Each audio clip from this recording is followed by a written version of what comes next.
السلام عليكم، ازيكم حبايب قلبي؟ عاملين ايه؟ يومكم هنا وسرور بالصلاة على رسول الله صلى الله عليه وسلم. نحمد الله ونستعين به. النهاردة بإذن الله معانا أسرار الفرايدي تشيكن وأرز الريزو، خطوة بخطوة وأحلى من المطاعم، وهتعمليه بنفسك في البيت يا ست الكل. الفرايدي تشيكن او الدجاج المقلي من ألذ الوجبات اللي ممكن تقدميها، بجانب الرز والسلطة وصوصات الكاتشب وصوص المايونيز والمستردة. معانا بقى اهم الاكلات السريعة واللذيذة في كل المطاعم، عشان كده شاركتكم التجربة في المطعم في الفيديو عندكم على القناة. لو حابين تشوفوه هتلاقوه على القناة عندكم. النهاردة معانا الطريقة بتاعة المطاعم بكل تكاتها وتفاصيلها. هنجيب فرخة صغيرة نقطعها 8 قطع، والأفضل الفرخة تكون صغيرة عشان الفراخ الكبيرة بتاخد سوا وساعات ما بتستويش خالص. هو الفرايد تشيكن دوت معروف بالفراخ الصغيرة. بتجيبي فرخة وتقطعيها على 8 قطع. قبل ما ابدأ معاكم الفيديو تابعوني على القناة واعملوا لنا لايك وشير ومشاركة عشان يوصل لكم مننا كل جديد والقناة تكبر بيكم وليكم بإذن الله. الوجبة بتاعت النهاردة الفرايدي تشيكن المفضل لكتير من الناس، هنقدمها ليكم بوصفة سهلة وبسيطة بكل تكات المطاعم، مش هتعرفي تفرقي بينها وبين المطاعم. بعتذر منكم المقطع بتاع التتبيلة اتحذف من عندي. هيبقى عبارة عن فرخة صغيرة وكوب دقيق واتنين معلقة نشا وكوب متلج وزيت للقلي. هنتبل الفرخة كويس ونجيب الدقيق ونحطه في الدقيق، ونرجع نحطه في مية متلجة ونرجع نحطه تاني في الدقيق ونطلعه على طبق فل وكياس زي كده زي ما حضراتكم شايفين. ومعانا كمان الأرز الريزو، عبارة عن 2 كوباية أرز، 2 مكعب مرقة، ملح وفلفل وبهارات فراخ وكركم وكاري، و2 معلقة كبيرة بابريكا، و2 معلقة كبيرة صوص البابريكا أو الكاتشب أو صلصة طماطم اللي يريحك. ومعاكي بصلتين تضربيهم ناعم أو مفروم أو تبشريهم زي ما تحبي.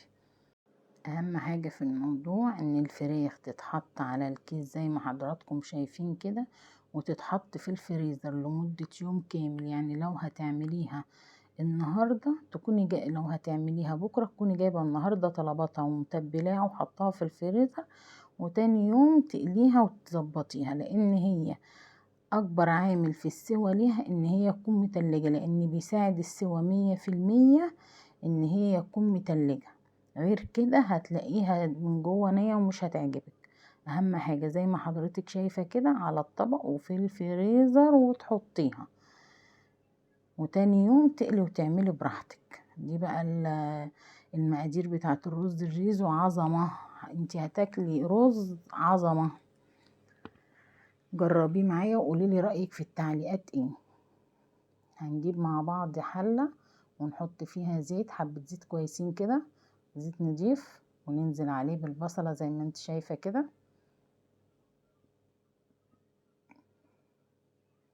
نقلبه كويس، ولازم البصلة تدبل وتصفر خالص كده، مش تتحمر، تبقى صفرة. نقعد نقلب فيها كده ونصفرها عشان ما تتحرقش من الجوانب. تقعدي تلمي فيها كده من الجناب عشان ما تتحرقش معاك، لان احنا عايزينها دبلانه كده وصفرة. ماشي. خلي المقادير جنبك لان هي مش محتاجه ان انتي تبعدي المقادير عنك عشان البصله ما تتحرقش. تنزلي ب2 مكعب مرقه عليها زي ما حضراتكم شايفين كده. بنزل ب2 مكعب مرقه، وما انساش الم البصله كده من الجناب عشان ما تحرقش وتفضل معايا طريه ومصفره وكويسه، عشان ما تديش ريحه للرز مش حلوه. طول ما هي طريه هتدي معاكي ريحه عظمه كده للرز، هتحسي ان انتي بتاكلي في المطعم مش في البيت. هننزل مع بعض كده بمعلقتين البابريكا. متقلقيش من اللون ده خالص، اللون دوت مع الرز هيبقى ومع التوابل التانية هيكسر وهيبقى نفس لون الرز الريزو اللي بتاكليه في المطعم بالظبط. دي التوابل اللي موجودة معانا: كركم وكاري وملح وفلفل وكمون وكزبرة والبهارات بتاعتنا كلها. ننزل بالمعلقتين الصوص البابريكا. ما عندك الصوص بابريكا ما تعطليش نفسك، انزلي عليهم ب2 معلقة صلصة طماطم. ما عندك صلصة طماطم يبقى 2 معلقة كاتشب.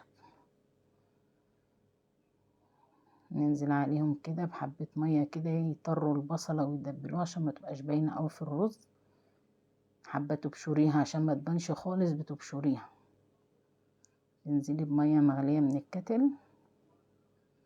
ما عندكيش كتل في كنكة على البوتاجاز، اغلي حبة مية وانزلي بيهم على البصلة على ما تاخد غلوتين عشان البصلة تبقى طرية خالص مع حضرتك. تتفضلي كده تقعدي تسيبيها كده تغلي غلوتين ونغسل مع بعض الرز. على ما تغسلي الرز ان شاء الله حبيبتي هتلاقي نفسك البصلة طريت خالص، تنزلي عليها بالرز على طول. انا عن نفسي بعمل 2 رز عشان عدد الافراد. انت بقى عايزة تعملي اكتر بتعملي اكتر في المقادير، عايزة تقللي بتقللي حسب الكمية وحسب عدد الاشخاص اللي مع حضرتك. عايزاكم تدعموني بلايك وشير عشان عايزة القناة تكبر بيكم وليكم بإذن الله.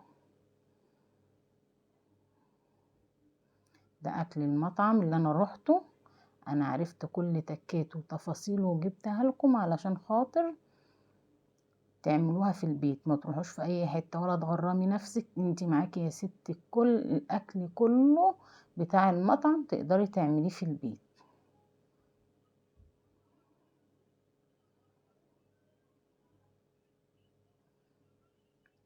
الفيديو زي ما انتوا شايفين كده قدامك كل حاجة بكل تفاصيلها.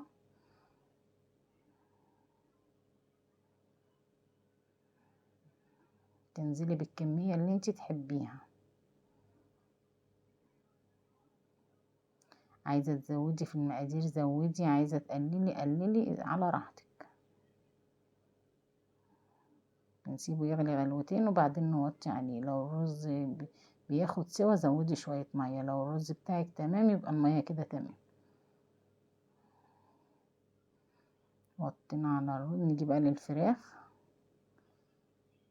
هنجيب طاسة ونحط لها زيت غزير في حلة، مفيش مشكلة. عندك طاسة عندك حلة تزودي الزيت تقللي الزيت زي ما تحبي، بس كل ما الزيت يكون غزير وسخن، مش ما يكونش مش شرط يكون الزيت يعني بيغلي، لا لازم يكون سخن درجة حرارته متوسطة. وبعد كده بتوطي عليه النار شوية. اعملولنا لايك وشير ودعمونا.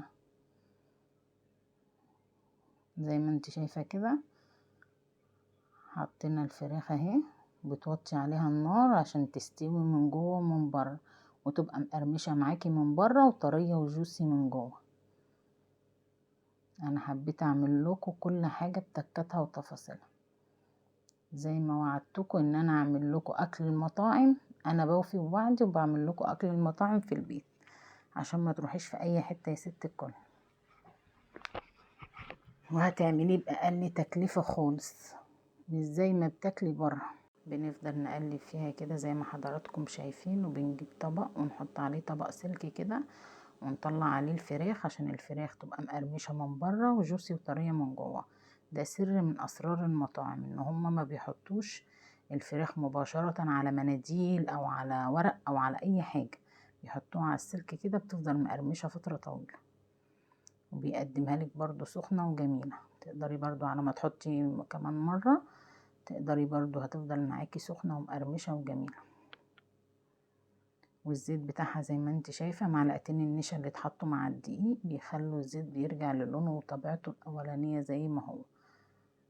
النشا دايما بيفسد اي حاجة في الزيت. بنطلعه كده ونسيبه يتهوى. لو حابين اي حاجة اعملها معاكم اكتبولي في التعليقات. اي اكلة نفسكم فيها مش عارفين تعملوها اكتبوها لي في التعليقات وانا اعملها لكم المرة الجاية بإذن الله. نعمل الاكل البيتي مع بعض اللي هو اللي انت نفسك فيه. جميع اكلات البيت هنعملها مع بعض، جميع اكلات المطاعم هنعملها مع بعض. هنا انا طلعت الفراخ زي ما شايفين كده. اخدت الكاتل زودت بيه حبة مية كده للرز عشان كان محتاج شوية مية. تسيبي الفراخ تتهوى زي ما انت شايفة كده وتطلع البخار بتاعها كله علشان تفضل مقرمشة معاكي. هنا خلصنا، عملنا حبة بطاطس محمرة وعملنا حبة سلطة، وهنا صوص الكاتشب وصوص البابريكا والمايونيز محطوطين هنا على بعض، وهنا صوص الكاتشب الحار، ومعاكي أرز الريزو دوت زي العسل. حبة تقطعي طرنشات فراخ عليه من اللي انتي عاملاها ديت مفيش مشكلة. عندك ستريبس تقطعيه على الرز وتحطي عليه صوص الكاتشب هيبقى زيه زي بتاع بره بالظبط، ما يختلفش عنه خالص. ان شاء الله انتظروني في فيديو جديد معاكم هعمل لكم فيه اكلة بيتي. نعمل مرة اكلة بيتي ومرة اكلة من المطاعم. احنا كده يا حبايب قلبي جبنا اسرار الفرايدي تشيكن وقرص الريزو من المطاعم خطوة بخطوة. والسلام عليكم وانتظروني فيديو جديد.